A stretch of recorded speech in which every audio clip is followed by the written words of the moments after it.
possibly a genuine ask, but from the overwhelming majority of Democrats, led by Senator Schumer, who pledged the night of Brett Kavanaugh's nomination that he was going to oppose this nomination with everything he had. He's not interested in finding more facts or learning more information. So why are we finding more facts? When we had investigations, we had hearings, we've had 6 of them, and does it come down to one senator's vote? Did the Democrats win in delaying this?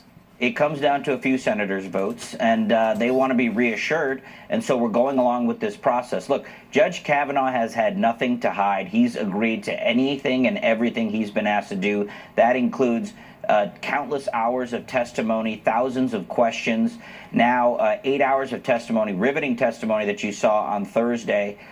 So he's prepared to do anything and everything that he's being asked. He is disappointed in the process. This has gone from, as he said, advice and consent to search and destroy.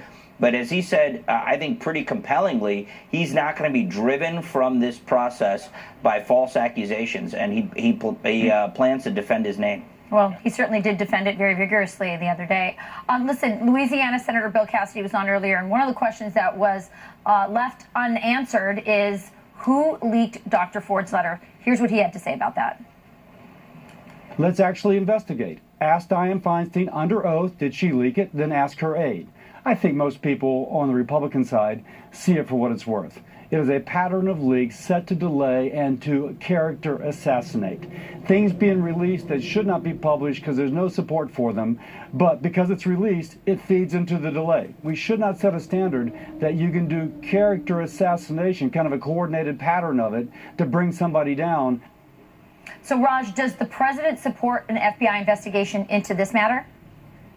Well, I know he hasn't been asked directly to do that. What we're focused on is what the Senate has and Chairman Grassley and Leader McConnell and the other undecided senators have asked, which is to focus on this specific set or array of allegations. We'll let the FBI handle that as an update to the background investigation. But Senator Cassidy does raise a very good point, which is that if this were handled normally, this could have been vetted in a confidential matter, could have kept Dr. Ford's privacy, could have maintained Judge Kavanaugh's privacy on this matter, and allowed this stuff to be brought to the Senate in a confidential matter. Instead, it was blown out into the open through a leak.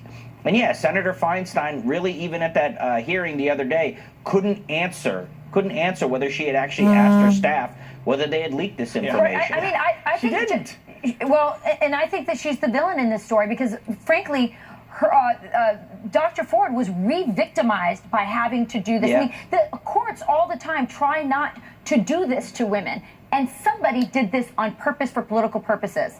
Shouldn't we find out who it is?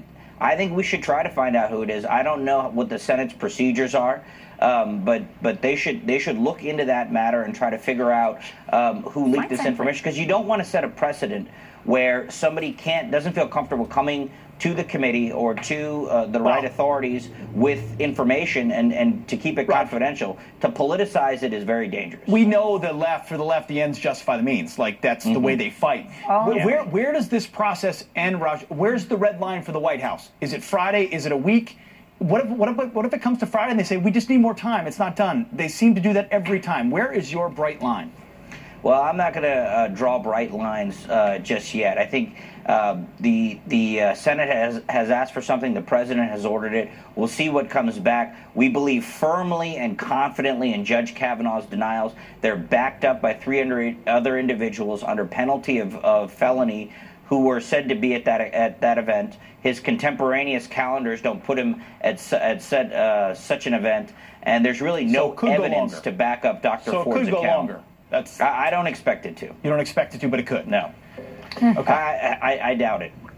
It's an honest question. I'm not trying to trap you. I understand. Raj, we had a guest on, I think, in the first segment of the show who said, listen, this could be done in less than a week. I mean, in terms of the work that the FBI has to do, that they are that good at it and that quick at it, that it could be done in 3 days.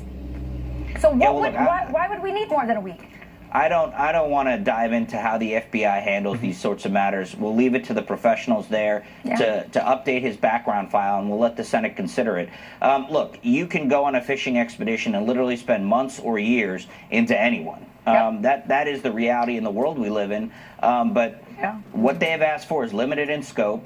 And if it comes back, in some fashion that we expect, which is, clean, Judge Kavanagh hasn't done this, and all the evidence seems to support that, that we can move forward with a vote. Well, thank you, Raj. It's another week to smear him. You have a That's big job. the bad part about it. Thanks, Thank you for all you're doing. Thank you all Raj, for having me. Our best wishes to your mom for speedy recovery. Absolutely. Thank you so much for that. Okay. We're going to turn now to your headlines, and we begin with a Fox News alert. 2 police officers are killed during an early morning shootout in Mississippi. One of the suspected gunmen is dead. The other one is wounded and recovering in the hospital. It's unclear how many people were involved. Authorities have not identified the fallen officers, who both served for the Brookhaven Police Department.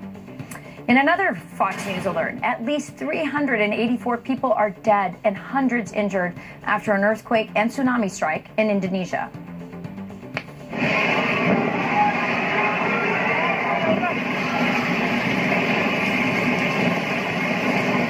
The 7.5 earthquake triggering a 10-foot tsunami smashing into 2 cities. Rescue efforts are still underway. President Trump signs an $854 billion spending bill, preventing a government shutdown. The legislation funds most federal agencies through December and includes a 2.6% pay raise for our troops. It doesn't have funding for the U.S. border wall, but the president notes that he's already secured $1.6 billion so far to keep building the wall. And those are your headlines. Sure, we'll be talking about that tonight at the rally. No more after that one. Right? I mean, that's what was said before. I know. We'll see. All right, well, Michael Moore is trying to smear the Trump administration, shocking, with his new documentary. But now he's accusing his ex-wife of doing the same to him. Plus, Christine Ford could have met with senators in California, but she says her attorneys never told her that offer was on the table. Greg Jarrett wants to know if Ford's lawyer is representing her or the Democrats. He's joining us right now. Hey, Greg. Chris, how are you?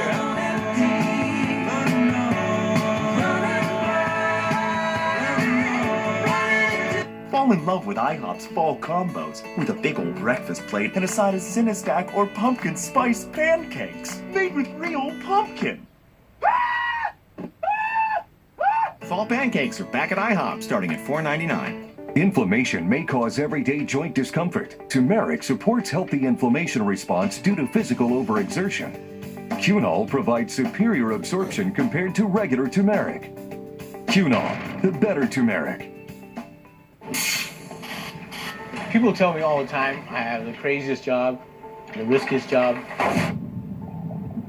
The consequences underwater can escalate quickly.